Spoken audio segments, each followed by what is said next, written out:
Կրոն բառը ինչպես կբացատրեք։ Կրոնը այն է, որը աստծուն պաշտում են կարգերով, դիրքերով, սովորություններով, կանոններով, որը համարվում է կրոն։ Եվ նաև եւ բողոքական եկեղեցիներում ավետարանական եկեղեցիները, որոնք կրոնավոր չեն, այլ ավետարանական են, ամբողջական աստվածաշունչ շնորհքական են քարոզում, հնարավոր է որ տվյալ եկեղեցիները լինեն կրոնական, կրոնամետ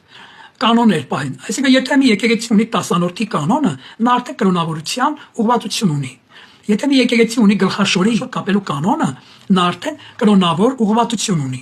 Եթե մի եկեղեցում քույրիկները պիտի լինեն այս կերպարով, խոսում է իրենց կրոնավորության մասին։ Դա կրոն է արդեն, կրոնական գաղափար է։ Բնականաբար առաքելականը արդեն կանոնավոր է, այսինքն ինքը կրոնավոր է։ Իսկ ավետարանական եկեղեցիները ոչ այդքան կրոնավորներ են, միայն կարող են լինել։ Եվ կրոնավոր կարող է համարվել այն համայնքը, որը որոշ կանոններ վերցրել է հին ուխտից եւ կիրառում է եւ բացատրում է ժողովրդին, որ սենց պիտի լինեք։ Օրինակ ադվենտիստները 7-րդ օրվա եկեղեցի կա այդպիսի, որ նրանք եւ խոզինից չեն ուտում եւ նրանք շաբաթօր են պահում։ Օրինակ եկեղեցիներ կա նման կանոնները պահելով համարվում է կրոնավոր, կրոնավորություն է դա։ Աստված այս ձևն է ուզում, Աստված այսպես է ուզում, Աստված այսպես է սիրում։ Մարդ հասելով Աստված այս ձև է ուզում, այսպես է ուզում, այս ձևն է ուզում, ինքը իր կրոնը սարքում է, իր ձևը բանը, այսպես պիտի լինես եւ գնաց։ Կամարտիկ բարադաներով, կանայք բոլորովին փակ, իշտ գլխաշորերով, դա արդեն կանոն է, դա արդեն կրոնավորություն է։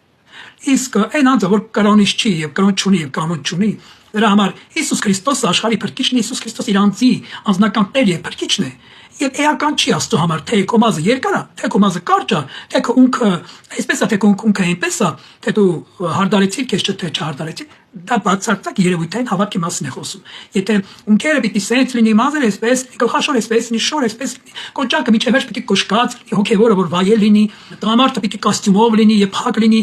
հասկանում եք։ Եվ դա խոսում է մարդու կրոնավորության մասին, որը բացարձակ հավատքի կապ չունի։ Իսկ Աստծուն պաշտում են հոգով, Աստծուն պաշտում են ճշմարտությամբ, այսինքն իրական հոգով, ճշմարիտ հոգով, այսինքն առանց կանոնների։ Իսկ եթե կանոններ կան, դա բացարձակ հավատքից չէ,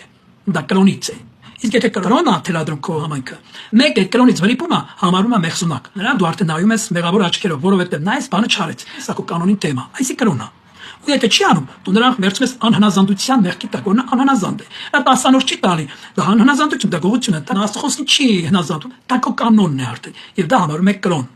Իսկ դա նա գող չէ։ Ինչքան տվեց, այնքան կստանա, ինչքան հնձեց, այնքան կքաղի։ Ավետարանը սովորեցնում է, որ ինչքան առատ եք լինում, այնքան էլ Աստված ձեզ հանդեպ է առատ լինում, այնքան էլ ձեր օրհնությունը շատ է լինում։ Իսկ եթե դուք խնայողաբար եք մոտենում, ձեր օրհնությունը խնայողաբար է լինում ու չի համարում ձեզ գող կամ ավազակ կամ չգիտեմ թալանչի։